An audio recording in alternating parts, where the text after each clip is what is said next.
Hey, what's up YouTube? Welcome to Quick Tech Solutions. Today on Tips and Reviews is part 1 of a 2-part series covering some of the new features in Mac OS Sierra. Stay tuned!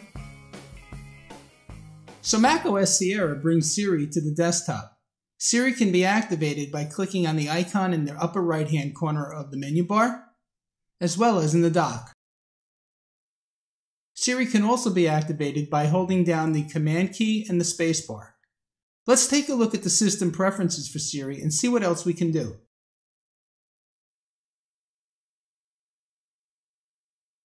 First, make sure Siri is enabled.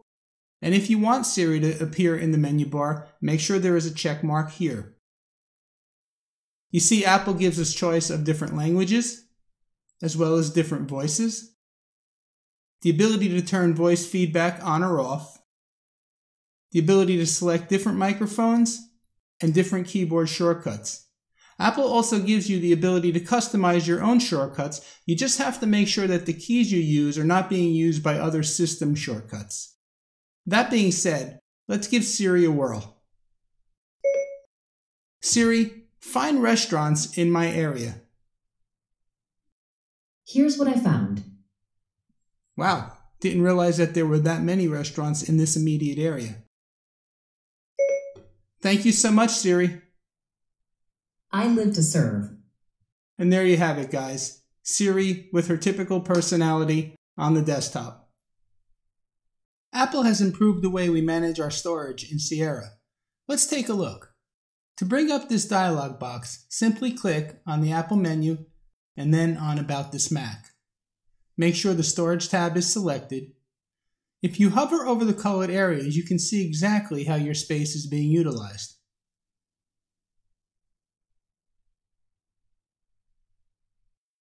It doesn't stop there though. Let's take a look even further by clicking on the Manage button. Apple gives you recommendations for improving your storage space on your system. You can store files in iCloud. You can optimize the storage on the drive. You can have the trash empty automatically after 30 days. There's even an option to reduce clutter. To take it even further, you can go through each item here to better manage the utilization of the storage on your system. In addition to better management of storage, the Notes app has also received a minor update. Sierra brings collaboration to Notes. Apple now allows us to collaborate with others on our notes by clicking on this icon here, the little person with the plus sign. I'm not sure how robust this is going to be or even if it's meant to be. It's probably not a Google Doc, Office 365, or an Evernote, but it's pretty cool that Apple gives us this feature. If you're just looking to do a simple collaboration with a colleague or a peer, it's great to have this at our fingertips. So another pretty cool feature I'd like to talk about and demo for you is the Universal Clipboard. This allows us to copy text, photos, and videos across all of our Apple-compatible devices. You need to be signed into your iCloud account on all of the devices using the same Apple ID. You need to have Wi-Fi and Bluetooth enabled on all of the devices, as well as the new handoff feature. I'm going to show you now how to enable the handoff feature on the Mac as well as on my iOS device. Let's take a look. So on the Mac, under the System Preferences, go to the General Preference, and just make sure that the check mark is here where it says Allow Handoff between this Mac and your iOS devices. Let me jump over to my iPhone. Let's go into the Settings app. Let's go to the General area, and you see Handoff. Just have to make sure Handoff is enabled on your iOS device as well. This website has a list of all of the compatible iOS devices. I'll put it in the description area of this video. So now let's try to demo this. Let's copy this URL from the Mac browser over to the iPhone.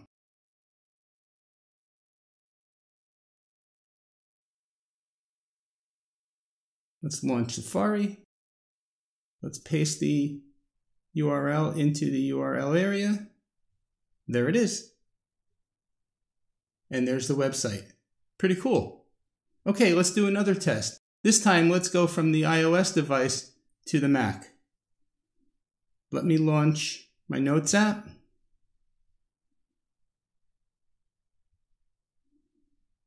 All right, I already set up, for the purpose of time on this video, I already set up OneNote with a simple sentence to copy. Let me minimize this here and bring up a basic Word document. Let me copy.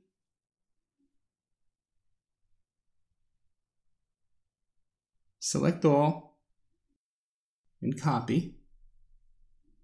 And now come over to the Word document on the Mac and select paste. And there you have it. Guys, this is a pretty cool feature.